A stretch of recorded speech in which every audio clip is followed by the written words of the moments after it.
وَمَا خَلَقْتُ الْجِنَّ وَالْإِنسَ إِلَّا لِيَعْبُدُونِ۔ ہم نے انسان اور جنات کو اپنی عبادت کے لیے پیدا کیا ہے۔ اللہ تعالیٰ یہ دیکھنا چاہتے ہیں الذی خلق الموت والحیاۃ لیبلوکم ایکم احسن عملا۔ اللہ یہ دیکھنا چاہتے ہیں، آزمانا چاہتے ہیں کہ کون بندے ہیں جو اچھے اعمال کر کر میرے پاس آتے ہیں۔ اچھے اعمال کیا ہیں؟ اللہ رب العزت کے احکامات اور نبی صلی اللہ علیہ وسلم کی اتباع، اللہ کے حکم کو نبی صلی اللہ علیہ وسلم کے طریقے پر پورا کرنے کا نام اسلام ہے۔ اسلام کے معنی، مسلم کے معنی ہے فرما بردار۔ اگر اللہ اور اس کے رسول کی اطاعت زندگی میں نہ ہو تو پھر مسلم کے معنی حقیقت کے اعتبار سے مسلمان پرفیکٹ نہیں ہو سکتے، وہ برائے نام مسلم کہلائے گا۔ حقیقت میں مسلمان اسی وقت مسلمان بن سکتا ہے جب اللہ اور اس کے رسول کی فرما برداری، ان کے حکموں کو پورا کرنا اس کی زندگی میں ہو۔ مقصد کا مطلب کیا ہوتا ہے؟ ایک ہوتی ہے ضروریات زندگی اور ایک ہوتا ہے مقصد زندگی۔ ضروریات زندگی کو انسان جب سب کچھ سمجھ بیٹھتا ہے کہ میری زندگی کا مقصد اچھی نوکری، اچھی تجارت، اچھا ہنر اور اس کے ذریعے سے اچھی آمدنی اور اچھے گھرانے میں شادی اور صحت مند اولاد، پھر اولاد کی شادیاں، ان کی ترقی، پھر جائیداد پر چھوڑ کر جانا، یہ ساری زندگی کے مراحل کو آدمی جب اپنی حیات کا، اپنے پیدا ہونے کا مقصد بنا لیتا ہے تو پھر اس کے ذہن و دماغ سے، اس کے دل سے، اس کے اعضاء سے نکلنے والے حرکات و سکنات یہ سب آخرت کے اعتبار سے بھلا دیے جاتے ہیں۔ تو ضروریات زندگی کا مطلب ہوتا ہے جیسے ایک کام کرنے والا اور پڑھنے والا بچہ توشہ اپنے ساتھ، ٹفن اپنے ساتھ لے جاتا ہے، 6 گھنٹے 8 گھنٹے نوکری کے ہوتے ہیں، 6-7 گھنٹے پڑھنے کے ہوتے ہیں، تو کھانے میں صرف آدھا گھنٹہ خرچ کرتا ہے یا 20 منٹ خرچ کرتا ہے، باقی کا سارا وقت پڑھنے والا پڑھنے میں اور اسی طرح کاروبار والا، نوکری والا اپنی نوکری میں خرچ کرتا ہے۔ کیوں؟ ٹفن کھانے میں کیوں کم وقت خرچ کیا؟ اس وجہ سے کہ اس نے ٹفن کو، توشے کو، کھانے کو ضروریات زندگی سمجھا اور جس کام میں وہ لگا ہوا ہے وہ مقصد سمجھا۔ جب آدمی کسی چیز کو مقصد سمجھتا ہے تو اس میں زیادہ وقت دیتا ہے، اس تعلق سے زیادہ سوچتا ہے، اس تعلق سے زیادہ فکر کرتا ہے، اس تعلق سے اپنا جان لگاتا ہے، اپنا مال لگاتا ہے، سب کچھ اس تعلق سے آدمی جھونک دیتا ہے۔ یہی وجہ ہے کھانا بھی کھا رہا ہے کام کے دوران تو فون پر بات ہو رہی ہے، کام کی ہی بات ہو رہی ہے، کام کے تعلق سے ہی سوچا جا رہا ہے کہ اتنا کام باقی ہے، اتنے لوگ اور لینے پڑیں گے، اتنا سامان، اتنا میٹیریل اور لانا پڑے گا۔ یہ ساری چیز، ساری کام کے تعلق سے ساری اس کی جتنے امور ہیں، جتنی ضروریات ہیں، ساری چیزوں کو سوچتے ہوئے کھانے میں لگا ہوا ہے۔ جب آدمی کھانا کھاتا ہے تو یہ نہیں سوچتا ہے کہ میں جو گوشت کھا رہا ہوں ایک جانور کہاں کا ہوگا، اس کو کس نے پالا ہوگا، وہ کہاں چرا ہوگا، اس کی افزائش کہاں ہوئی ہوگی، اس کو کون خریدا ہوگا، کون بیچا ہوگا، یہاں تک کیسے آیا ہوگا، یہ چاول کہاں اس کی کھیتی ہوئی ہوگی، کون سے علاقے سے یہاں آیا ہوگا۔ اس تعلق سے انسان نہیں سوچتا۔ کیوں نہیں سوچتا؟ اس وجہ سے نہیں سوچتا کہ اس نے کھانے کو مقصد نہیں بنایا بلکہ کام کو مقصد بنایا۔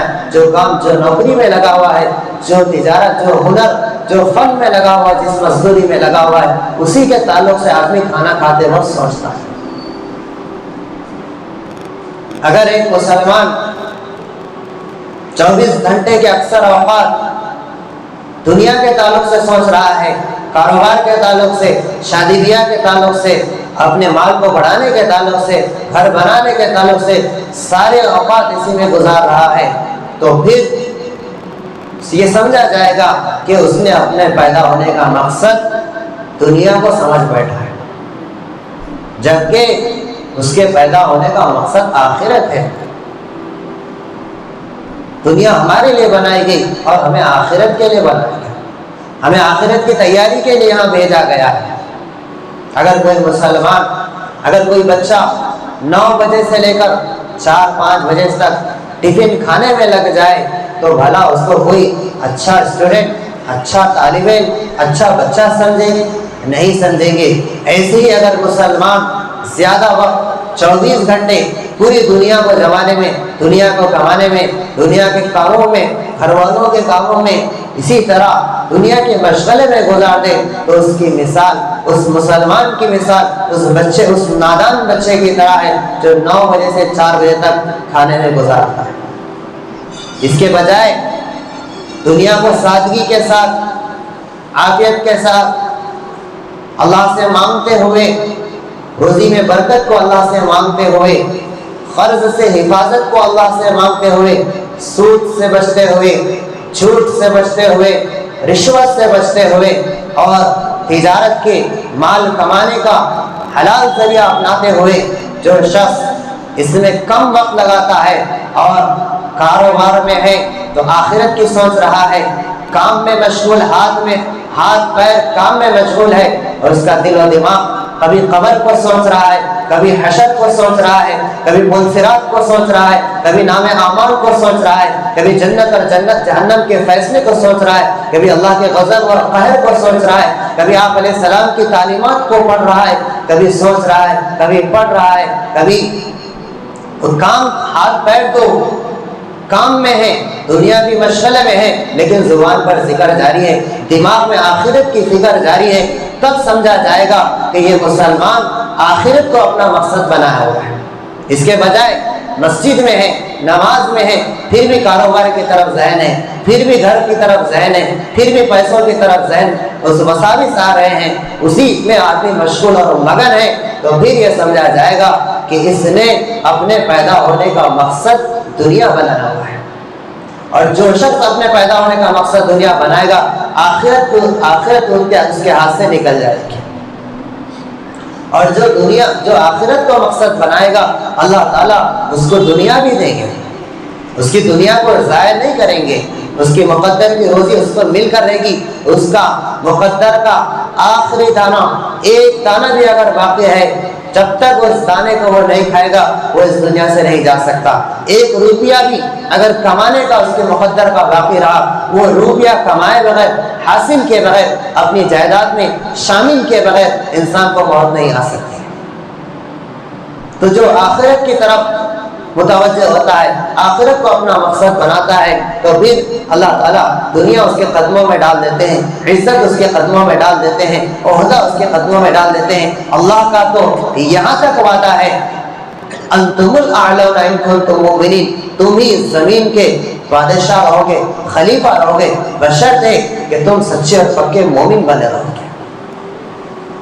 اور جو انسان آخرت کو بھول کر، نمازوں کو چھوڑ کر، سنتوں کو چھوڑ کر، صحابہ کی زندگی کو چھوڑ کر، صحابہ کو اپنا نمونہ بنانے کو چھوڑ کر صرف دنیا میں لگا رہتا ہے، فقر و فاقے کے ڈر سے، پریشانی کے ڈر سے، بھوک کے ڈر سے، اپنے کاموں کو میں کیسے کر سکوں، شادی بیاہ کیسے کر سکوں، اولاد کے لیے میں کیسے انتظام کر سکوں، اسی فکر میں جو آدمی گزار دیتا ہے تو پھر اللہ تعالیٰ اس کو اسی میں مگن کر دیتے ہیں. مقدر سے زیادہ ملتا نہیں ہے لیکن اس کے ہاتھ سے آخرت چلی جاتی ہے. اللہ ہمارے بڑے حضرات، بزرگ حضرات مثال دے کر فرماتے ہیں کہ دنیا داروں کو اللہ تعالیٰ دنیا میں کیسے مگن کرتے ہیں، کیسا پریشان کرتے ہیں، کیسے اسی میں سارے اوقات ان کے لگا دیتے ہیں، اور جو دین کو مقصد بناتا ہے ان کے لیے اللہ تعالیٰ کیسے دنیا دیتے ہیں. مثال سے بات سمجھ میں آتی ہے تو بڑے حضرات مثال دیتے ہیں کہ جو آدمی نمازوں کے ساتھ، عبادات کے ساتھ، دین کی محنت کے ساتھ، دین کی تبلیغ کے ساتھ، سنتوں کے ساتھ جو آدمی اپنی زندگی کو گزارتا ہے تو اللہ تعالیٰ اس آدمی کی طرح جیسے کوئی شخص اپنے گھر میں موجود پرندے کو، مرغی کو ایک جگہ دانے اکٹھا ڈال دیتا ہے تو وہ جانور، وہ پرندہ، وہ مرغی یا مرغا ان دانوں کو جلدی جلدی چگ لیتا ہے اور تھوڑے سے وقفے میں وہ سارے دانے آسانی سے کھا لیتا ہے. تو دینداروں کو اللہ تعالیٰ ایسے روزی دیتے ہیں، اور جو اپنا مقصد حیات دنیا کی ضروریات کو بناتے ہیں، اللہ کی ذات پر یقین نہیں ہوتا. اگر ہم نہیں کمائیں گے تو کیا کھائیں گے، اگر ہم نماز پڑھ جائیں گے تو اب گراہک کا وقت ہے، گاہک کا وقت ہے، کاروبار کا نقصان ہوگا تو پھر میں کیا کھاؤں گا، میں گھر والوں کو کیا کھلاؤں گا. یہ سوچ کر اپنے کاروبار میں، اپنے دھندوں میں، اپنے مشغلے میں رہ کر جو اللہ کے حکم کو چھوڑتا ہے تو اللہ تعالیٰ اس کو دنیا میں ایسے مگن کر دیتے ہیں کہ دانوں کو، جس طرح ایک مرغی کے سامنے دانوں کو بکھیر دیا گیا تو وہ دانے تو کھائے گی لیکن وہ ادھر ادھر چننے کی وجہ سے، جانے کی وجہ سے اس کا پورا زیادہ سے زیادہ وقت اس میں خرچ ہوگا. پہلے وہ مرغی جس کو اکٹھا دیا گیا وہ 5 سیکنڈ، 10 سیکنڈ، 1 منٹ میں سارے دانے کھا لے گی، اور یہ جو پھیلا دیے گئے تو اس کی وجہ سے اس کے لیے آدھا گھنٹہ لگے گا، 1 گھنٹہ لگے گا.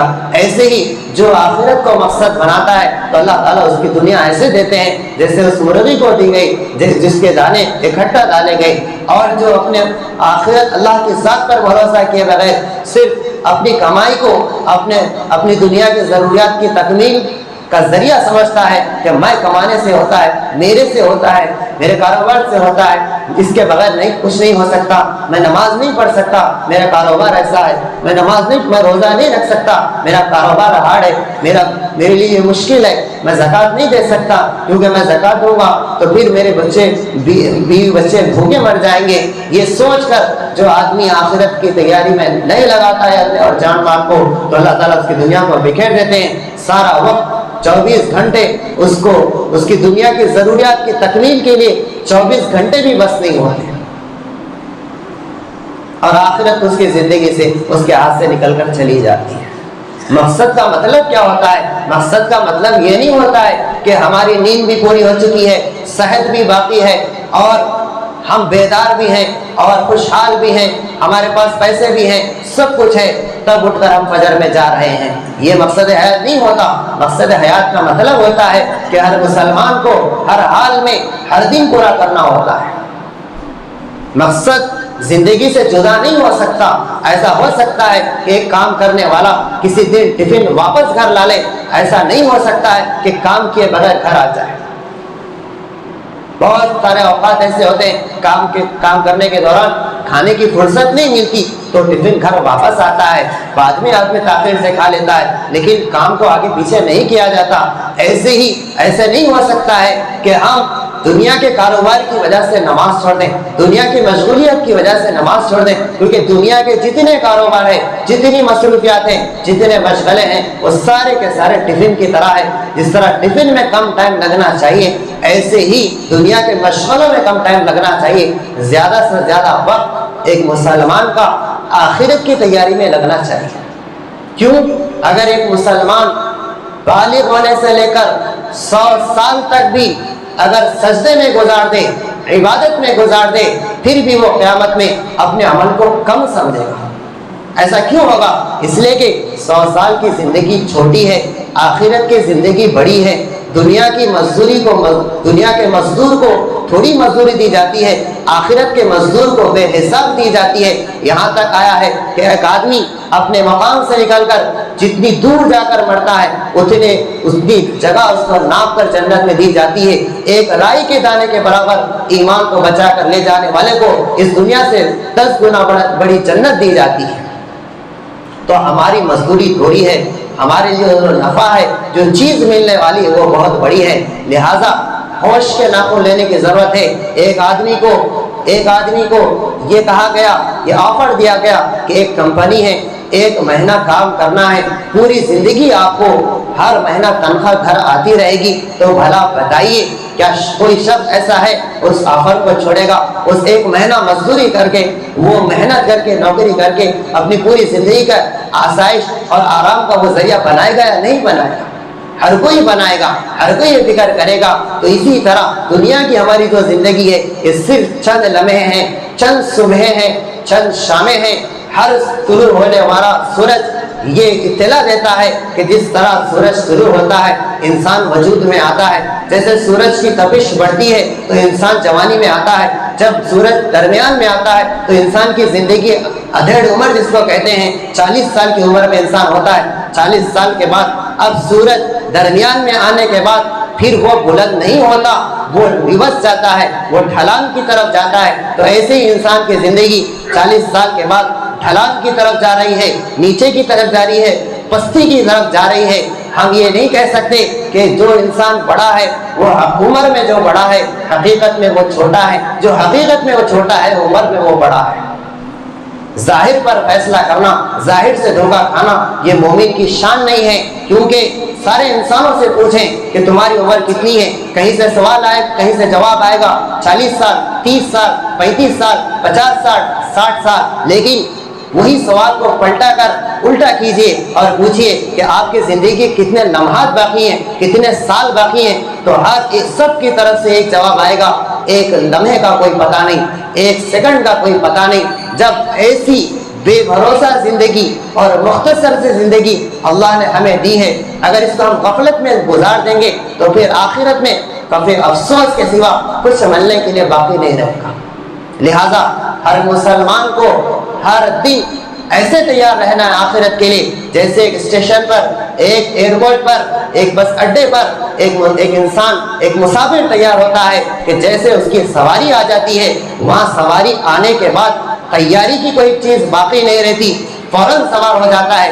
ایسے ہی ہر مسلمان کو ہر لمحہ ایسے تیار رہنا ہے کہ جیسے اس کی موت کی سواری آ جائے تو فوراً اس کے لیے آخرت کی کوئی تیاری باقی نہیں رہنی ہے، کوئی گناہ ایسا اس کے ذمہ میں باقی نہ رہنا ہے کہ جس کی اس نے توبہ نہیں کی، اور کسی انسان کا حق اس کے ذمہ میں ایسا باقی نہیں رہنا ہے کہ جس کو اس نے ادا نہ کیا ہو۔ یہ ہے آخرت کے اعتبار سے تیار مسلمان، کامیاب مسلمان۔ ایسا مسلمان ہی اللہ کی ملاقات کا شوق رکھتا ہے، اور جس کی تیاری نہیں ہوتی ہے، گناہ کا بوجھ ہوتا ہے، وہ مرنے کو پسند نہیں کرتا۔